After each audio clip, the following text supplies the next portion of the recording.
मुफ्ती तारिक मसूद के बयानात के लिए मुफ्ती साहब के चैनल इस्लामिक बयान 12 को सब्सक्राइब करें। खैर को आम करने की कोशिश और शर को ख़त्म करने की कोशिश। वास्बिर अला मा असाबक, और जो मुसीबत तुम्हें पहुँचे उस पर सब्र करना।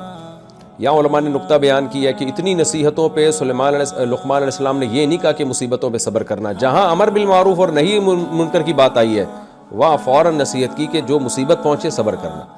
वजह उसकी है कि आपको नमाज पे कोई नहीं तंग करेगा, आप माँ बाप के साथ अच्छा सलूक करें कोई भी नहीं तंग करेगा, बल्कि अप्रिशिएट करते हैं लोग। लेकिन जहाँ आपने अच्छाई को फैलाने की और बुराई को दुनिया से ख़त्म करने की कोशिश की तो बहुत से लोगों के मफाद पे इससे ज़द पड़ती है। वो आपके रास्ते की रुकावट बनेंगे, आपको बदनाम करने की कोशिश करेंगे, आपको टॉर्चर करने की कोशिश करेंगे, तंज करेंगे, ताने देंगे। इसलिए फरमाया वस्बिर अला मा असाबक, अमर बिल मारूफ और नही अनिल मुनकर के बाद जो परेशानी आए तो उस पर तुमने सब्र करना है। और इस पे सिला क्या मिलेगा? इन्ना ज़ालिका मिन आज़मिल उमूर, ये बड़े हौसले का काम है। तो जाहिर है हौसले वालों की अल्लाह के यहाँ क्यों कदर नहीं है। यानी देखें, अल्लाह ने अजर नहीं बताया कि इस पे मिलेगा क्या, बल्कि अल्लाह ने अमल की वैल्यू बता दी कि ये बड़े हौसले का काम है। इसकी मिसाल ऐसे जैसे आप किसी को बड़े पहलवान से लड़ने के लिए भेजें तो उसको कैसे आप अप्रिशिएट करेंगे, भाई ये बड़े हौसले का, बड़ी बहादुरी का काम है जो तू करने जा रहा है। इससे एक मोटिवेशन मिलती है कि मैं अगर जीत गया ना तो मुझे इनाम बहुत ज़्यादा मिलेगा, क्योंकि ये थोड़ी बहादुरी का काम नहीं, ये बहुत बड़ी बहादुरी का काम है। इसलिए अल्लाह ने फरमाया इन्ना ज़ालिका मिन आज़मिल उमूर, नही अनिल मुनकर और अमर बिल मारूफ में जुटे रहना, अच्छाई को प्रोमोट और बुराई को दुनिया से ख़त्म करने की कोशिश में लगे रहना और लोगों के तंज और ताने बर्दाश्त करके ये काम में लगे रहना, ये बड़े हौसले का काम है। तो जाहिर है अल्लाह तो छोटी नेकियों पे बहुत बड़ा अजर देता है, तो बड़े बड़े हौसले के कामों पे कैसे बड़ा अजर नहीं देगा वो। आगे फरमाया वला तुसअिर खद्दक लिन्नास, अपने रुखसार को लोगों से फेरना नहीं। ये यहाँ फेरने से ज़ाहिरी माना मुराद नहीं, ये है कि तकब्बुर करना। जब इंसान को कोई थोड़ा सा मकाम मिल जाता है, दौलत मिल जाती है या पैसा मिल जाता है तो उसके एटीट्यूड चेंज हो जाते हैं। फिर उसे लोगों से मिलते हुए लगता है टाइम वेस्टिंग, और उसको फिर गरीबों से ख़ास तौर पर मिलते हुए घिन आने लगती है। ये बहुत देखा गया है। तो इसलिए बताया आप लुक़मान अलैहिस्सलाम ने अपने बेटे को कि तकब्बुर मत करना। तकब्बुर की दो सूरतें हैं, एक चाल से तकब्बुर और एक आपके अंदाज से तकब्बुर। तो दोनों किस्म का तकब्बुर नहीं करना है। चाल ऐसी नहीं होनी चाहिए लोग समझें फ़िरौन और मुतकब्बिर आदमी जा रहा है सीना तान के, और होता है ना वैसे लोग चल रहे होते हैं, चाल से साफ दिखा रहे होते हैं कि हम जो है वो कोई बड़े लोग हैं। और दूसरी बात स्टाइल का मतलब क्या? कोई मिलने आ रहा है आप उससे एराज करें, मतलब क्या? कोई मिलने आ रहा है आप उससे एराज करें, तो यानी तकब्बुर करें उसके साथ। कोई ज़रूरतमंद है आप उसकी ज़रूरत को पूरा करें, कोई हाजत वाला शख्स आया है, कोई बीमार है आपसे मदद के लिए आया है, तो अब लोगों से मुंह मोड़ना शुरू कर देना, ये इसकी अलामत है कि आपको जो अल्लाह ने नेमतें दी हैं वो आप अपना कमाल समझते हैं उसको। जैसे कारून को मूसा अलैहिस्सलाम ने कहा था ना गरीबों का ख्याल कर, कारून ने कहा मैंने अपनी नॉलेज से ये सब कुछ कमाया है। अगर कारून ये समझता कि ये भीख में मुझे मिला है तो फिर ये हरकत थोड़ी करता। तो किसी भी तरह का जो तकब्बुर है ना, चाहे चाल में हो या लोगों से किसी मामलात बरतने में हो, वो तकब्बुर अल्लाह को पसंद नहीं है। अल्लाह को तवाज़ु पसंद है। लेकिन ये खूब समझ लें कि कोई अगर किसी से मिलने से इसलिए बच रहा है कि वो किसी अहम काम में मशगूल है तो ये चीज़ तकब्बुर में दाखिल नहीं है। बाज़ दफ़ा इंसान अहम कामों में मशगूल होता है, अब लोग आ रहे हैं मुलाकात कर रहे हैं तो ज़ाहिर है 24 घंटे तो कोई नहीं किसी से मिल सकता। तो उसके लिए मैनेजमेंट के लिए अगर टाइमिंग सेट कर दी जाए कि फ़लाँ टाइम आप मुलाकात कर सकते हैं, फ़लाँ नहीं करते, तो ये तो हमेशा से उलमा सुलहा में और मसरूफ़ लोगों में ये हमेशा से चलता है। यहाँ वो अवॉइड करना है जिसकी बुनियाद तकब्बुर हो, कि आप अपने आप को कुछ समझने लगे। अब ये चीज़ अल्लाह को पसंद नहीं है।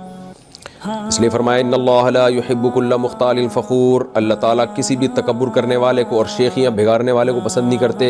ये शेखियाँ बिगाड़ने का लफ्ज़ अल्लाह ने मुतकब्बिर की अलामत के तौर पे बयान किया। असल में तो मुतकब्बिर को पसंद नहीं करते, लेकिन जो मुतकब्बिर होता है शेखियाँ बिगाड़ता रहता है, बैठ मैं ये हूँ, मैं यूँ हूँ, मैं फ़लाना हूँ, मैं ढिमकाना हूँ, इसी में मर जाता है एक दिन। वक़्सिद फ़ी मशीक, अपनी चाल में बयाना रवि पैदा करो। चाल तो एक जुज़िया है, मैं बार बार ये बात बताता हूँ, कुरान जुज़ियात के ज़िमन में उसूल बयान करता है, यानी हर चीज़ में बयाना रवि। तो देखें अगर कोई वॉकिंग के लिए तेज़ चल रहा है ना, डॉक्टर ने मशवरा दी है, वो इसमें दाखिल नहीं है। यहाँ मतलब ये है کہ کوئی بھی کام جب کرو تو سنجیدگی، متانت اور وقار کے ساتھ، سستی بھی نہ ہو اور ہلڑ بازی بھی نہ ہو۔ آج کل جو لوگ چل رہے ہوتے ہیں نا وہ بیماروں کی طرح، وہ تواضع نہیں ہے۔ جیسے کہ میں نے سورہ فرقان کے آخری رکوع میں بتایا نا کہ ایمان والے جو ہیں وہ یمشون وعباد الرحمن الذین یمشون علی الارض ہونا، کہ زمین میں عاجزی کے ساتھ چلتے ہیں۔ تو حضرت عمر نے کسی شخص کو دیکھا کہ وہ بہت ہی کندھے جھکا کے جا رہا ہے، تو فرمایا کیا تم بیمار ہو، کیا مریض ہو؟ تو وہاں بھی مطلب یہ کہ تکبر نہ کرے انسان، تو یہاں بھی یہی مطلب ہے کہ اپنی چال میں میانہ روی یعنی ہلڑ بازی نہ ہو۔ تو نارمل اسپیڈ سے انسان کو چلنا چاہیے، جو اس کی نیچرل اسپیڈ ہے۔ علماء نے اس کے تحت لکھا جو آپ کی نیچرل رفتار ہے نا اس رفتار سے چلنا چاہیے۔ ہاں کوئی ڈاکٹر نے تیز واکنگ کا حکم دے دیا تو وہ تو ظاہر ہے جاگنگ بھی جائز ہے، پھر واکنگ کیا، لیکن نارمل روٹین میں ہم جب بھی کوئی کام کریں، چاہے وہ چلنا ہو، چاہے وہ کھانا ہو، چاہے وہ کہیں پہنچنا ہو، تو ہلڑ بازی کے ساتھ کام نہیں ہونا چاہیے، نہ سستی کے ساتھ ہونا چاہیے۔ جیسے کہ نبی صلی اللہ علیہ وسلم نے اللہ سے پناہ مانگی، اعوذ بک من البخل، اے اللہ من البخل و من الکسل، اے اللہ میں کنجوسی سے اور سستی سے تیری پناہ مانگتا ہوں۔ تو ایسی چال بھی نہیں ہونی چاہیے جس سے لوگ یہ سمجھیں کہ آپ بیمار ہیں، اور کام اتنی سست روی کے ساتھ نہیں ہونا چاہیے کہ لوگ کہیں کہ یہ آدمی سست ہے، اور اتنی ہلڑ بازی کے ساتھ بھی نہیں ہونا چاہیے کہ آپ خود ٹینشن میں بھی آ رہے ہو اور دوسرے بھی ٹینشن میں آ رہے ہیں۔ تو ہر چیز میں اعتدال اور میانہ روی یہ ضروری ہے۔ آگے فرمایا وَغْضُضْ مِن صَوْتِكَ، اپنی آواز کو بھی پست کرو۔ میں تو کہتا ہوں یہ آیت جو ہے نا، یہ جو سورہ لقمان میں جو اللہ نے اس رکوع میں احکام دیے نا، اپنے گھر پہ لکھ کے لگا دینے چاہیے۔ آج گھروں میں چیخنے چلانے کا معمول ہے، کوئی آرام سے بات ہی نہیں کرتا ہے، جو کام ہو رہا ہوتا ہے ہلڑ بازی میں ہو رہا ہوتا ہے۔ بچے صبح اسکول کیسے ہلڑ بازی میں جا رہے ہوتے ہیں، یہ نہیں ہوتا کہ ماں ذرا آدھا گھنٹہ پہلے ان کو اٹھا دے اور ناشتہ بنا کے تیار کر کے گیٹ پہ بٹھا دے تاکہ گاڑی آئے تو آرام سے بیٹھ جائیں۔ وہ بیل دبا کے کھڑا ہوا ہوتا ہے، چیخ و پکار لگی ہوئی ہوتی ہے، جو کنوینس والا ہے، وین والا جو آتا ہے، اور یعنی سارے کام ایسے۔ ایئرپورٹ کسی نے جانا ہو تو کیسے بھاگ رہے ہوتے ہیں، اسٹیشن جانا ہو تو بھاگ رہے ہیں، جس ٹرین کو بھاگنا چاہیے وہ بھاگ نہیں رہی ہوتی، وہ سستی کے ساتھ جا رہی ہوتی ہے، باقی ہر ایک بھاگ رہا ہوتا ہے۔ تو پوری قوم ہی اس عذاب میں مبتلا ہے کہ، اور یہ جو ہلڑ بازی ہم کرتے ہیں سستی کی وجہ سے کرتے ہیں، ٹائم پہ کام نہیں ہوتا تو عین وقت پہ پھر مسلط ہو جاتا ہے کام ہمارے اوپر۔ تو یہ آیتیں جو لقمان علیہ السلام نے جو نصیحت کی ہے نا، گھر میں سنہری حروف سے یہ لکھ کے لگا دینی چاہیے کہ ہمارے گھر میں رہنے کا اصول ہے کہ ان اصولوں پر سب عمل کریں۔ تو اس میں ایک اصول وَغْضُضْ مِن صَوْتِكَ، اپنی آواز کو پست رکھو۔ ہم نے ہندوستان میں جتنے بھی بزرگوں کے بارے میں، ان کی سیرت کے بارے میں پڑھا اور اپنے بڑوں سے سنا، تو سب یہ کہتے ہیں کہ ان کی آوازیں بڑی پست تھیں، بہت نرم لہجے میں پست آواز سے وہ بات کیا کرتے تھے۔ تو یہ چیز بھی بچپن سے بچوں کو سکھانے کی ہے۔ آگے فرمایا اِنَّ أَنكَرَ الْأَصْوَاتِ لَصَوْتُ الْحَمِيرِ، پھر وہی مثال دے دی نا لقمان علیہ السلام نے۔ میں نے بتایا کہ پیغمبر مثالوں سے، اولیاء اللہ مثالوں سے بات سمجھاتے ہیں۔ انہوں نے فرمایا کہ دیکھو سب سے بری آواز گدھے کی ہوتی ہے، کیوں؟ چیختا بہت ہے، کتنا برا لگتا ہے جب وہ چیخ رہا ہوتا ہے کہ کسی طرح یہ خاموش ہو جائے۔ اس لیے بات جب کرو تو میٹھے لہجے میں، نرم لہجے میں، پست آواز میں بات کیا کرو۔